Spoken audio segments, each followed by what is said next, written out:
The Arizona Cardinals are cleaning house right now. Multiple trades over the last couple of days, and we've got a couple games down, more to go. All of the preseason week 3 storylines coming up on today's Peacock and Williamson. NFL analyst Brian Peacock and former NFL scout Matt Williamson bring you expert NFL analysis every day in less than 30 minutes. Get an inside look into the NFL on the field and in the front office. With elite breakdowns, next-level analysis, and in-depth information only for the real NFL fans. This is Peacock and Williamson, and it starts now.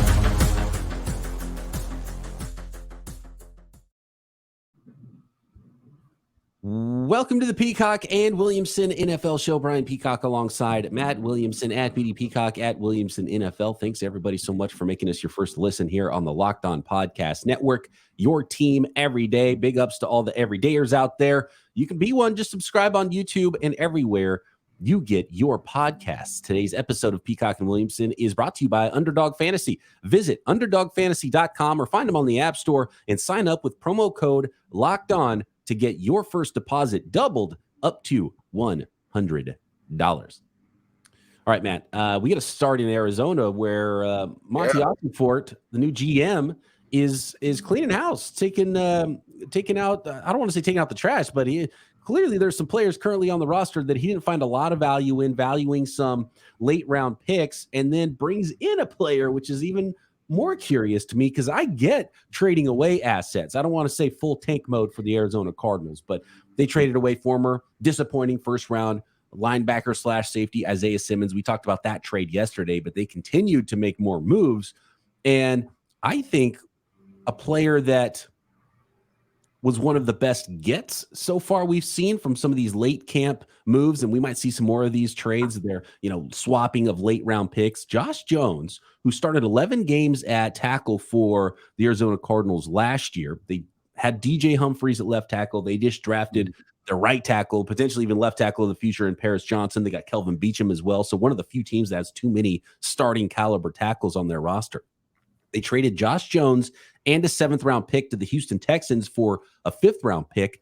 I came away reading this trade thinking, well, this is something I think, the team I cover, the 49ers, that would have been a shrewd move to make. And I think a lot of teams around the NFL could have, sent a 5th-round pick for Jones and getting a 7th back. Now, he's in the last year of his rookie deal, but to have a player who has started games in the NFL at left tackle and right tackle, starting caliber player, and even if you don't love him as a starter on your roster, you've got a swing tackle. He could play some guard for you. Really valuable player, and I think that was a great get by the Houston Texans, who have put a lot of resources into their offensive line to start their new regime.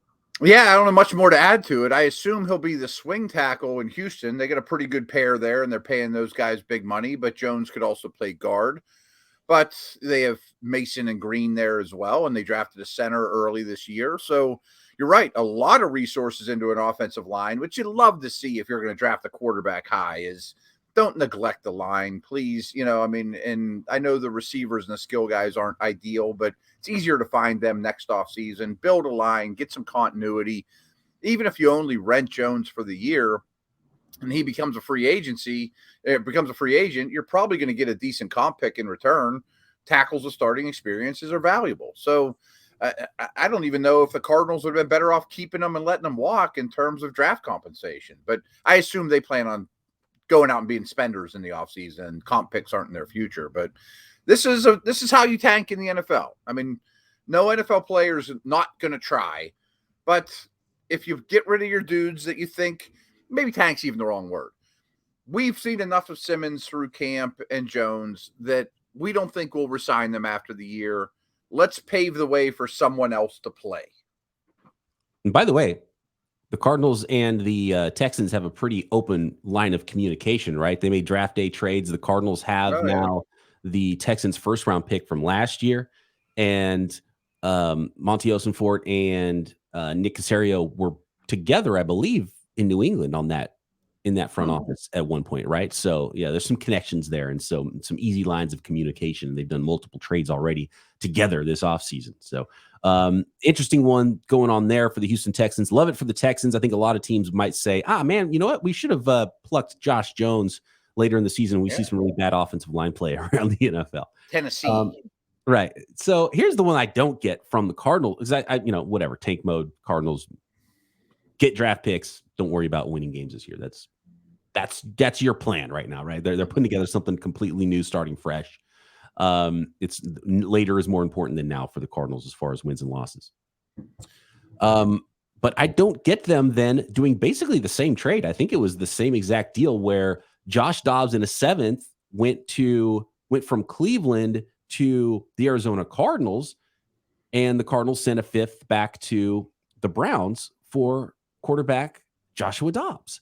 And there's 2 really interesting angles to this. One, you got Colt McCoy, Kyler Murray's coming back, and you have Clayton Tune that might be battling with McCoy to start the season as the starter. Did you hate what you saw from both of those guys? And you're bringing Joshua Dobbs in to be the starter? If not, why the need to bring in that quarterback there in this quarterback room? And then from the Browns angle, Kevin Stefanski yesterday was in front of reporters saying Joshua Dobbs won the number 2 job as this backup quarterback. Meanwhile, the GM's on the phone trading away. Hey, big win for Dorian Thompson-Robinson, who's now the number 2 quarterback, the rookie for the Cleveland Browns. Yeah, I wanted to definitely stress that. DTR's had a great preseason. Looks like an ideal backup to Watson, cheap, young, all those things. Great. It's funny, though. Like you said, he's probably holding this press conference, and Dobbs is currently packing his bags. Good communication in that front office. Yeah, you hope there's no disconnect there, or if that was like, maybe Stefanski knew there was some talks, but he didn't want to. It probably helps your value trading a number 2 quarterback than a number 3 quarterback. Yeah, I guess that's an angle. Like, hey, I don't know if this deal's going to get done. So right now he's the number 2, but he might get traded. And he did get traded like an hour later. So that's fascinating one there. You hope it's not because the head coach and GM are on different wavelengths. And so when it comes to the Browns and looking at what they're doing there, I like it. When that trade happened, I was like, is there a different Josh Dobbs? And I'm confused about what's going on because I literally saw those stories back to back where Josh Dobbs is the number 2. And it's like Josh Dobbs traded to the Arizona Cardinals. Like, what are we doing? So is Josh Dobbs the starter, though, now in Arizona? Like, I don't understand paying a draft pick. Like, I would rather have Josh Jones than Josh Dobbs right now. And if that was basically what the trade was for the Cardinals, that doesn't make sense. I get trading away some guys for picks. What's the role for Dobbs? Did they draft him? Did they trade for him to be the starter? I mean, I guess they have like over 2 weeks to get him ready if that is the case. So Josh Dobbs of the Steelers, everyone knows. He's literally a rocket scientist. I mean, he's remarkably smart. He's a good, not great athlete, but he's super well respected, great person, great character. We saw he started a little bit for Tennessee at the end of last year too, and he doesn't embarrass himself. I mean, he's a lifetime backup at this point.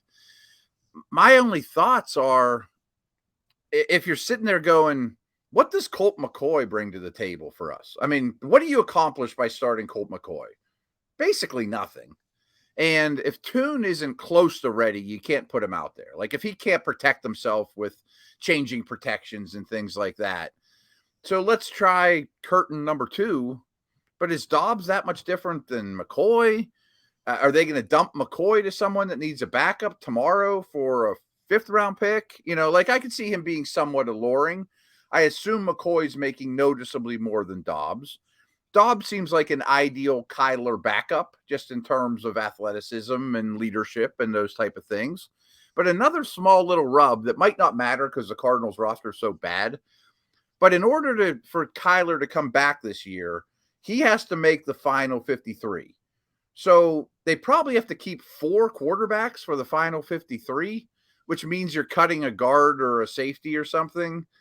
And maybe that guy's terrible because it's the Cardinals' 53rd dude, but it's still not like the most efficient way to fortify the bottom of your roster. Yeah, and if he's not starting, does that mean they really hated Clayton Tune and he's not ready to be a backup? So they had to do something there, and Tune's going to be the number 3 until Kyler Murray comes back, because most teams now, it looks like, are going to be carrying 3 on their final 53-man roster, because you get that extra guy who doesn't have to count against the 46 who suit up on game day. It could be your emergency quarterback. So maybe that's playing into this a little bit, and they're not ready for Tune to actually have in-game action. So either they, but it would be strange if all of a sudden Dobbs is starting over Colt McCoy. So last note here on McCoy. From what I understand, Kyler, who grew up in Texas, like really looked up to Colt McCoy as a player when he was a Longhorn and kind of looks up to him as a mentor. So I wouldn't think he'd be on the outs, but if I'm the Bengals, for example, wouldn't Colt McCoy be attractive? Well, let me put it this way. Nobody should be shocked if the Arizona Cardinals make another move in the coming days, right? There might be one by the time you listen to this, right? Right, exactly. So we'll see. We'll see what is up their sleeves there at quarterback, and maybe Colt McCoy on the way out, maybe some other moves happening that coincide with these that bring it all together for the Arizona Cardinals here before we start the 2023 season. Okay, we've got some game action, some Thursday nighters. We'll look at the Friday and Saturday nighters as well as we finish up all the exhibition finales here from preseason week number 3 next.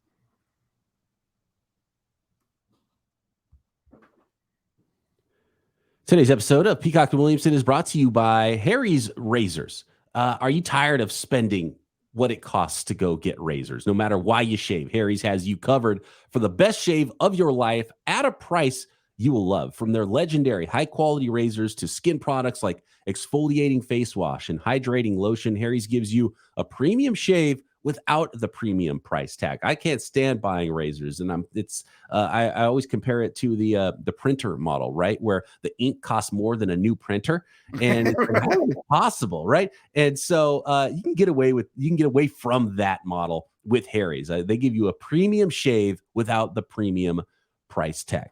So the starter set, by the way, is only it's a $13 value, only $3 at harrys.com/NFL. It includes a 5-blade German engineered razor, weighted handle, foaming shave gel, and a travel cover. Scheduled delivery for refills as low as $2, half of what you would pay for other blades. So get the best shave ever this summer with Harry's razors and skincare products. Get $13 starter set for just $3 at harrys.com/NFL. That's harrys.com/NFL for a $3 starter set.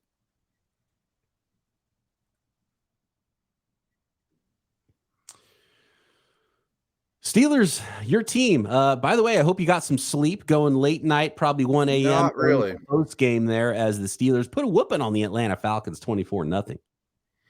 Yeah, I was able to crawl into bed about 3 a.m. and the Steeler podcast I do, it's called The Drive. Check it out. So you can find it on Steelers.com.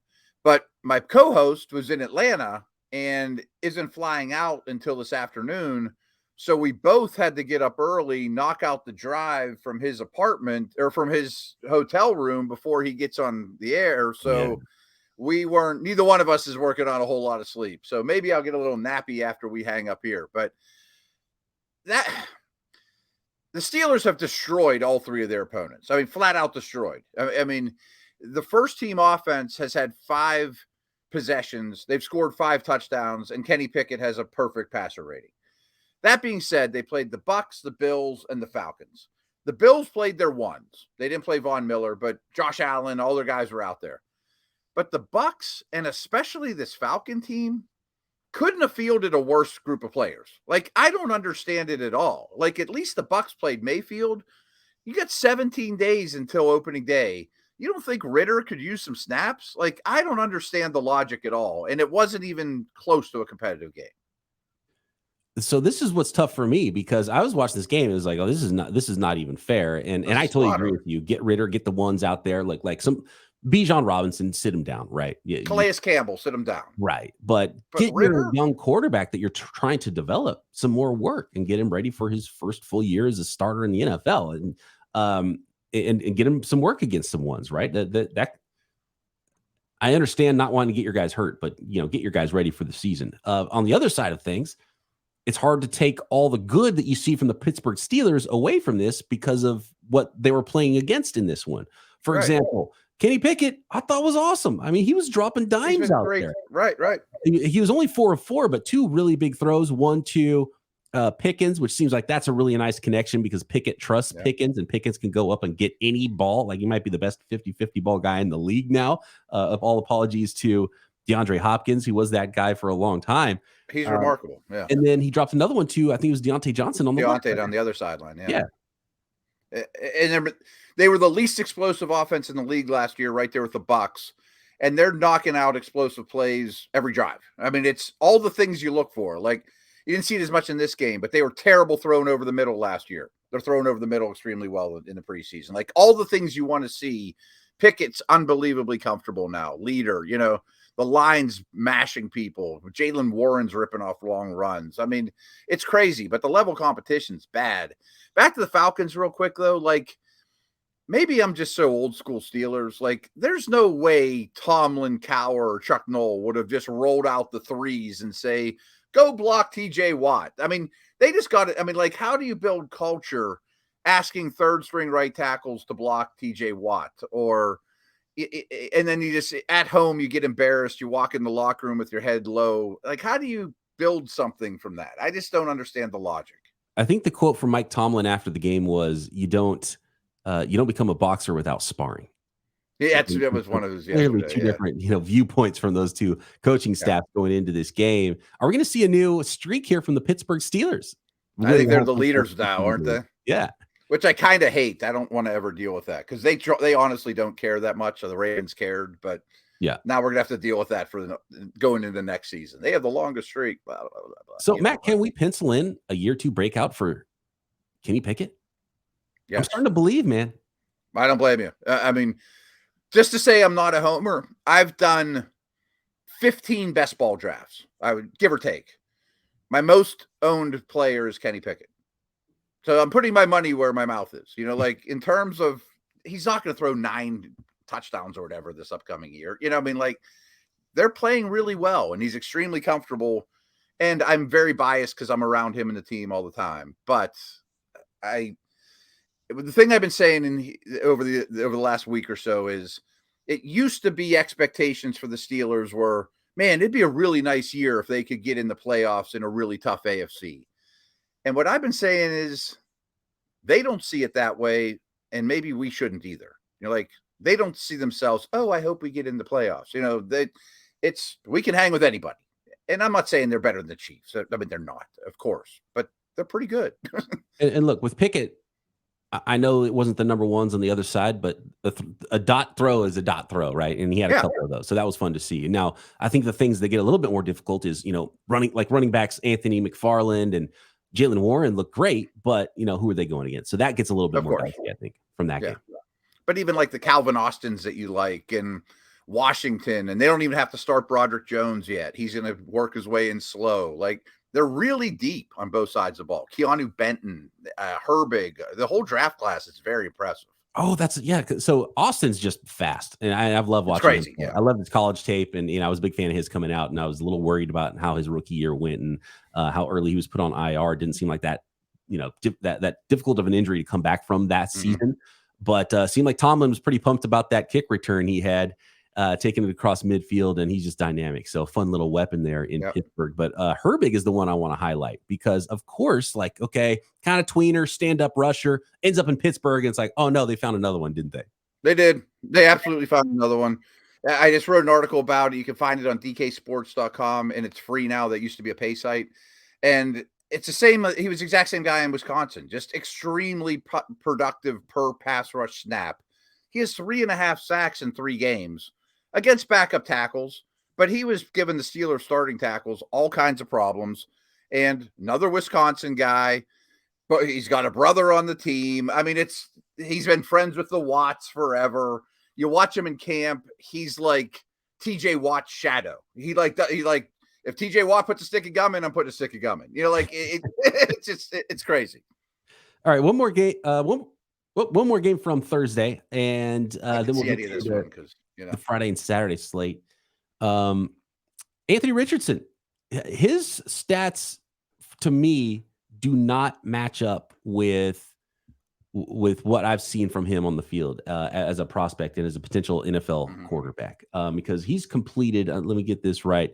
In his 2 preseason games, I think it's like 45%, maybe. It's sub 50%. I lost the stats now. Sub 50%. Had an interception in this last game. It was a bad one. It was he's just expecting a nice easy throw to his check down, and he throws the check down. It's like, oh no, there was a DB driving on the ball, and intercepts it and takes it back. But to be honest with you, even though the stats are not good at all, I've been impressed with, I think the best word to use for Anthony Richardson, being a one-year starter in college, being this really quote unquote raw prospect coming out in both of his preseason games. I wish he would have played in the second preseason week. It's kind of like the Ritter thing. It's like, come on, let's get this guy some more work. Right. He's so poised in the pocket. And while the results aren't quite there, seeing the way he zips the ball, he's accurate, he's poised.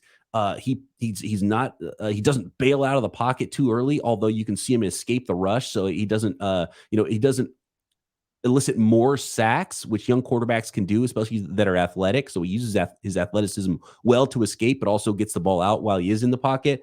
So, I mean, there's so many good qualities. I'm so excited, and I think they're making the absolute right choice to start him over Gardner Minshew, because Minshew comes in and is 9 of 11 passing, a 135 quarterback rating. Clearly, he's going to look more like a veteran player, but I think there's a lot of signs there, despite maybe the stats not looking great for Anthony Richardson. I'm still all in, and in total, I like a lot of what I've seen from him so far. So needless to say, I didn't watch this game. I wasn't going to put it on at 2 a.m. when I was done with everything. But everything I've seen, read, heard from people I trust is exactly what you said. Like, don't just box score scout Richardson, because he looks like he belongs. And, oh, by the way, he runs over defensive backs. Oh, yeah. I mean, physically, he's got it all. The ball just jumps out of his hands with ease. So, I'm excited for that one. It's going to be a weird year. I don't think, honestly, can you afford to trade Jonathan Taylor because you want to help out your young quarterback? Like, if you have a disaster running back room and you're in third and longs all day, that's not great. It's not great. But I do think a lot of these teams, the Bears, the Eagles come to mind, that have foundational running quarterbacks aren't going to pay a running back in addition to, you know what I mean? So yes, it might hurt Richardson's development, handing the ball to Zach Moss or whatever and not having a threat there. But you would think big picture, if you get a quality pick back, not just give them away, it probably helps in the long term. You know what I mean? That gets them a number one receiver, maybe. Who knows? On the other side, not much to take away from what we saw with the Philadelphia Eagles. Mariota was only attempted 2 passes, a whole bunch of Tanner McKee. He wasn't quite as amazing in this game, but still 19 of 34 passing, 158 yards. Got a lot of work. Seems like they're going to keep Mariota there as the number 2, but we'll see what happens in Philadelphia with the quarterback situation. But a little bit more difficult to take anything away from that side, much like the Atlanta Falcons in preseason week 3. I think the Eagles will be just fine. Oh yeah, I think they will be okay. And that's more of it's like, look, let's not get our ones hurt. Whereas the Falcons, I think, could have used the work. Yeah, right. That just doesn't add up to me. Okay, next, let's look at the rest of the preseason week 3 slate. What to watch for? What we're excited to see Friday and Saturday. Next.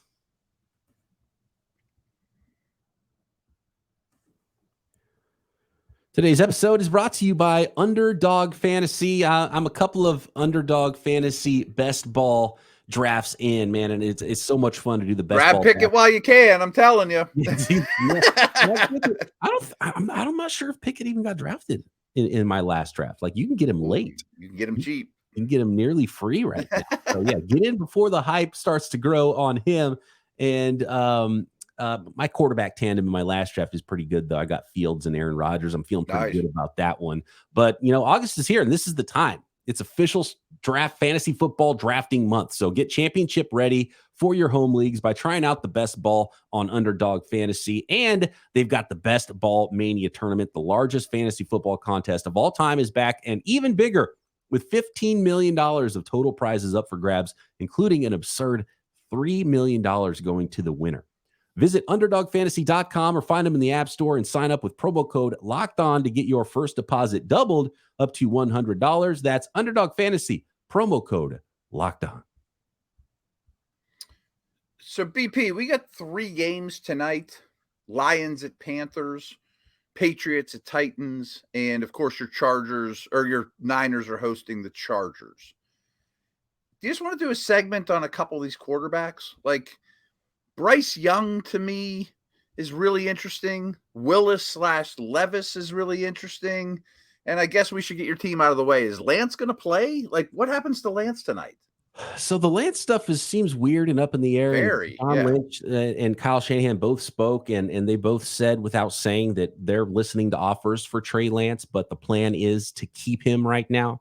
Okay. So unless they get that offer that they to me, it's like, I mean, you're going to give up a 5th round pick for Josh Dobbs, but not for Trey Lance. Like, I don't know. That doesn't add up to me either, right? Yeah, I don't even care what the finances say. Niners, the Niners is like John Lynch is competitive. He doesn't want to lose trades, so they might be asking for more than within what some offers might be out there. We'll see what ends up happening. Let me stop you real quick, BP, because I meant to tell you this yesterday, because we started talking Lance and you threw out 5th round pick, and that's the first I heard that, because I initially thought he's going to draw like a 2nd or a 3rd and a 5th or something. Like when you said 5th, I'm like, really? There was a report that they didn't get any significant offers. That Lance could have been got for a 3rd pre-draft, and the Niners didn't get that offer. I would have assumed that a 3rd would have been pretty easy for the Niners to get, and that they were probably asking for, say the Houston Texans early 2nd round pick, and the Texans didn't want to do that. Right. That's what I thought was happening. So apparently they have had offers of a 5th. That wasn't enough then. Is that enough now? I don't know. So we'll see what happens with Trey Lance. But to be honest with you, the thing that I'm watching more in this game, and by the way, so he will play. According to Shanahan, he is going to play, and he's going to be the 3rd one out after Brock Purdy, and the starters are going to play a little bit. Then it's going to be Darnold, and then Lance will play. So it will be interesting to see what the mindset is for Lance, and if he just comes out with a chip on his shoulder, if mentally there's some clouds over his head because he did get the day off of practice when they announced the whole QB2 thing. But here's an interesting one. Jake Moody was a 3rd round pick for the 49ers at kicker, and he's been awesome in practice, kicking 60-yarders, and then just been really shaky in the 2 preseason games. Ooh. And they have Zane Gonzalez, the veteran, as well on the roster. They've had him all off season. They picked him up, before the draft, and still ended up drafting Jake Moody in the 3rd round. Moody's made all the preseason kicks, but Moody came up lame this week with like a hamstring injury or something like that. So he's not going to kick tonight. So Jake Moody doesn't have a chance to look good in a preseason game. Could the 49ers this is almost worse than the Lance debacle. The 49ers have to carry 2 kickers because they can't cut their 3rd round kicker. And Zane looks nails in the preseason game, and Moody's been looking shaky. So man, that's the 49ers have built an awesome roster, but they've also done some weird stuff when it comes to the draft.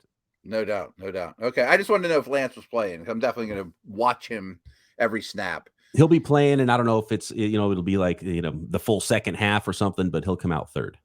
Okay. So back to like the Ritter conversation, when you look at this Patriot to Titan game, I'm playing Mac Jones, and boy, I'm playing Willis and Levis like crazy. Like, I don't need to see Tannehill. And one of the big things we were talking about last week after the 2nd preseason games was Levis, and Levis didn't play last week, right? I don't think so. Weird. But Willis has done well. I just pulled it up. I mean, he's 26 of 42. He's got 113 yards rushing. Looks much, much more comfortable from what I've seen of him. I mean, he was a chicken with his head cut off as a rookie. Understandable. He came from Liberty. But I'm just saying, Willis's career is far from done.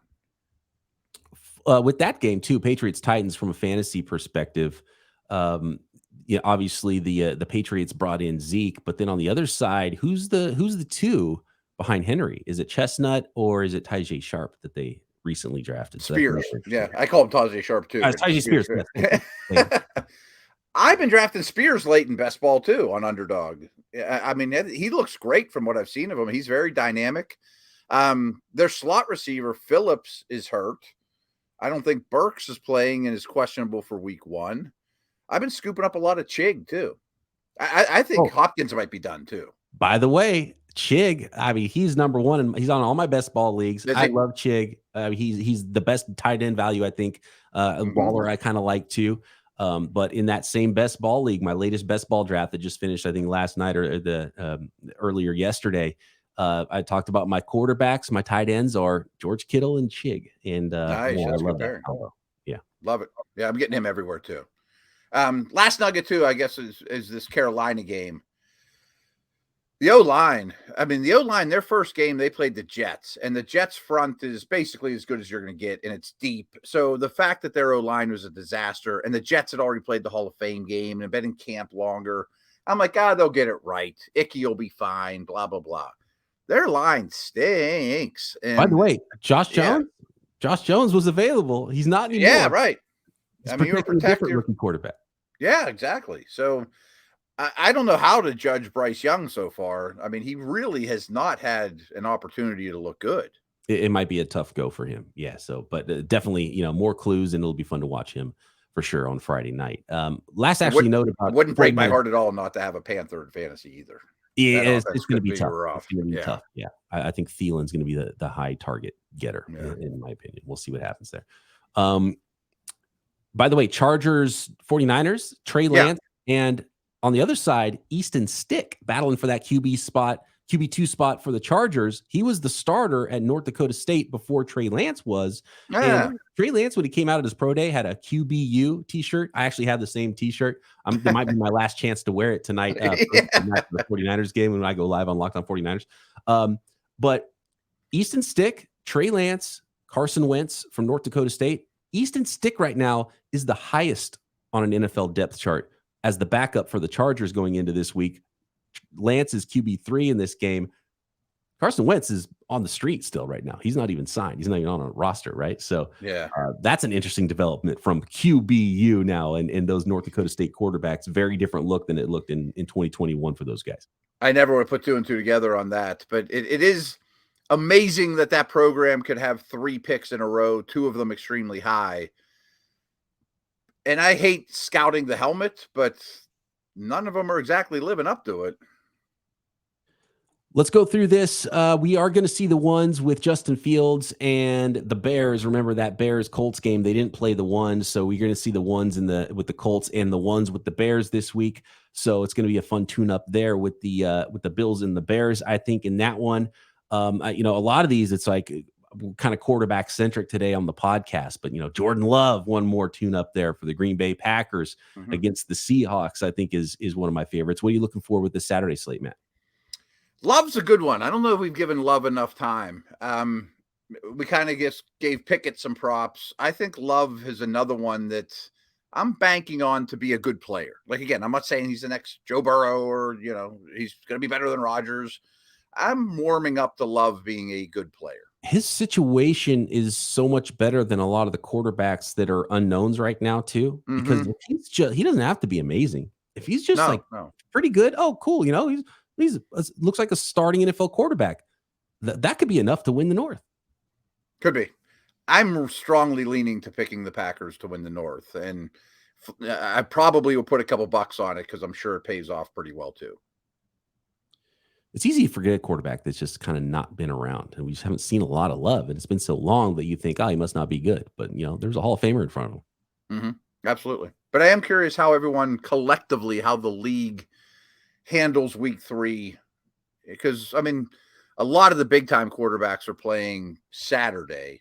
There's only one Sunday game. Are guys like Allen and Mulborough weren't, but I know Rodgers is going out there, but will the stars play or not in this one? Yeah, and if they play, it'll be like, cool, we made an appearance, we got 10 snaps, whatever that first drive. The first drive's 3 and out, maybe you come back for the second drive, and that's it.